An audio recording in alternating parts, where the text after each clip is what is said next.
forces are here only until these pirates are dealt with. This is for the safety of your family and constituents. You need us, Doza. Don't forget that. L'univers de Star Wars ne se limite pas à ses batailles épiques et ses héros emblématiques. C'est une exploration des luttes humaines contre l'oppression, la tyrannie et parfois même la collaboration.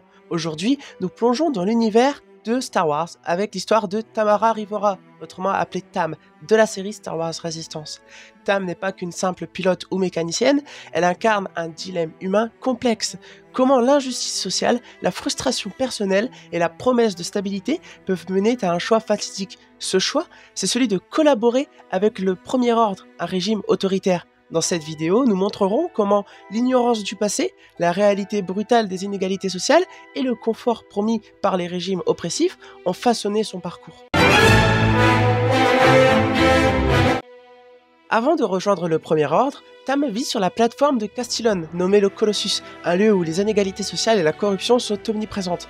Tam voit chaque jour les élites locales profiter de leur richesse pendant que des travailleurs comme elle peinent à joindre les deux bouts. Ces inégalités, enracinées dans une société qui semble indifférente, nourrissent sa colère. De plus, la corruption des dirigeants de Castillon, comme le commandant Doza, renforce son sentiment de trahison. Elle ne voit plus en Doza ou en la résistance une force morale, mais des acteurs d'un système brisé. Ces expériences amènent Tam à percevoir le Premier Ordre comme un moyen de rétablir une partie de la justice et de la sécurité. Dans leur discours, ils promettent un univers ordonné, débarrassé de la corruption et des inégalités sociales. Mais ce que Tam ignore, c'est que le Premier Ordre ne remplace pas l'injustice par l'équité. Il remplace une injustice visible par une oppression systémique bien plus destructrice. Tam n'a pas grandi en connaissant l'histoire de l'Empire ou des atrocités des Sith. Elle ignore les sacrifices des générations précédentes pour combattre ces régimes. Cette ignorance la rend vulnérable à la propagande du Premier Ordre qui se présente comme une force de paix et de stabilité, offrant des réponses simples à des problèmes complexes. Mais au-delà des idéaux qu'il proclame, le Premier Ordre offre aussi à Tam quelque chose de profondément humain, un sentiment de reconnaissance et de confort. Pour la première fois, ses compétences sont reconnues. Elle reçoit un statut, un uniforme, un rôle clair dans un système qui semble enfin valoriser son talent. Cependant, ce confort et cette appartenance viennent au prix de sa conscience morale. Comme tant d'autres avant elle, elle choisit de fermer les yeux sur les violences et les oppressions qu'elle contribue à perpétuer.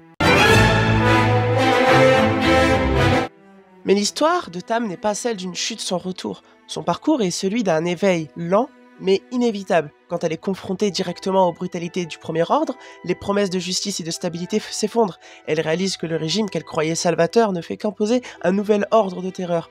Son départ du Premier Ordre est à la fois un acte de courage et une immense douleur. Elle doit affronter la réalité de ses choix et la conséquence de ses actions. Tamara Rivora n'est pas un personnage parfait, mais c'est justement ce qui la rend fascinante. Elle est un miroir de notre propre humanité et de nos propres familles. Elle nous montre que l'ignorance du passé, la frustration face aux injustices sociales et le besoin de confort et de reconnaissance peuvent mener même les esprits les plus brillants à soutenir des causes oppressives.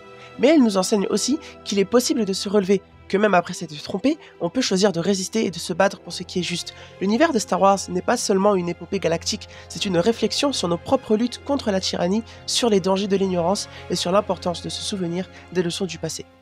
Et voilà, c'était tout pour cette petite vidéo. Je m'essaye à faire des essais sur différents personnages pour voir leur développement et leur narration, leur message, politique ou non.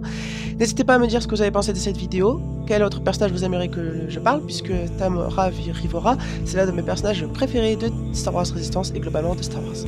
Bye bye tout le monde.